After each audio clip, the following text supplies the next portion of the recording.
महाराष्ट्रावर हवामानाचं दुहेरी संकट. कुठे उष्णतेची लाट तर कुठे वादळी पावसाचा इशारा. राज्यात निसर्गाचा धोकादायक खेळ सुरू.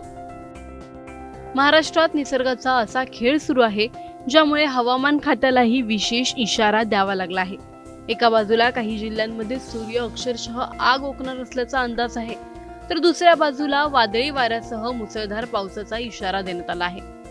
म्हणजेच राज्यात एकाच वेळी दोन टोकाच्या हवामानाचा अनुभव येणार आहे. पण नेमके कोणते जिल्हे उष्णतेच्या लाटेच्या विळख्यात अडकणार आहेत आणि कोणत्या भागांमध्ये विजांच्या कडकडाटासह पाऊस कोसळणार आहे, जाणून घेऊया सविस्तर. त्यासाठी हा व्हिडिओ शेवटपर्यंत पहा आणि टाइम्स नाऊ मराठीला लाईक, फॉलो आणि सबस्क्राईब करायला विसरू नका. राज्यात मान्सून सक्रिय होण्याआधीच हवामानाने नवा ट्विस्ट दिला आहे. हवामान विभागाने रविवारी म्हणजे 14 जूनसाठी तब्बल 19 जिल्ह्यांना विशेष इशारा दिला आहे. विशेष म्हणजे एका भागात उष्णतेची लाट तर दुसऱ्या भागात वादळी पावसाचा अंदाज वर्तवण्यात आला आहे. सध्या महाराष्ट्रातील अनेक भागांमध्ये तापमानाचा पारा वाढत आहे, त्यामुळे नागरिकांना उकाड्याचा मोठा त्रास सहन करावा लागत आहे. त्यातच आता हवामान खात्याने नाशिक, अहिल्यानगर, छत्रपती संभाजीनगर, जालना, अकोला आणि वाशिम या जिल्ह्यांमध्ये उष्णतेच्या लाटेचा येलो अलर्ट जारी केला आहे. तर अमरावती आणि बुलढाणा जिल्ह्यांसाठी ऑरेंज अलर्ट देण्यात आला आहे.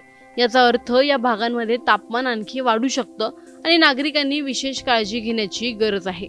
दुसरीकडे राज्यातील काही जिल्ह्यांमध्ये पावसासाठी पोषक वातावरण तयार झालं आहे.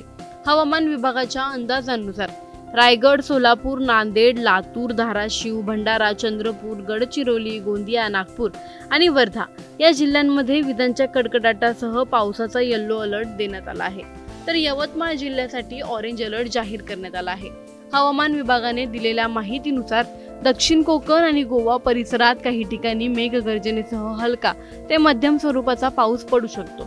यावेळी ताशी 40 ते 50 किलोमीटर वेगाने वारे वाहण्याची शक्यता आहे. मध्य महाराष्ट्र, मराठवाडा आणि विदर्भातील काही भागांमध्ये देखील अशाच प्रकारच्या हवामानाचा अंदाज व्यक्त करण्यात आला आहे.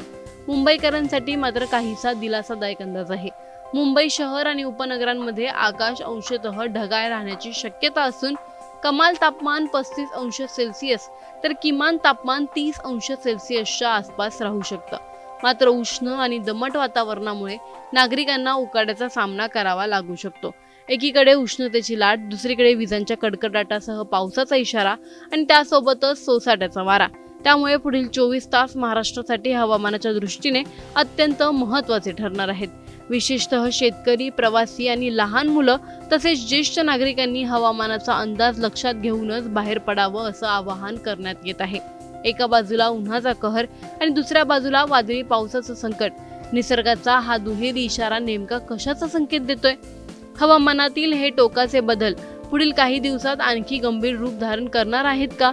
आणि मान्सूनच्या आगमनाआधीच महाराष्ट्राला अशा दुहेरी संकटांचा सामना का करावा लागत आहे, याची उत्तरं पुढील काही दिवसातील हवामानच देणार आहे. Bureau report, times now Marathi.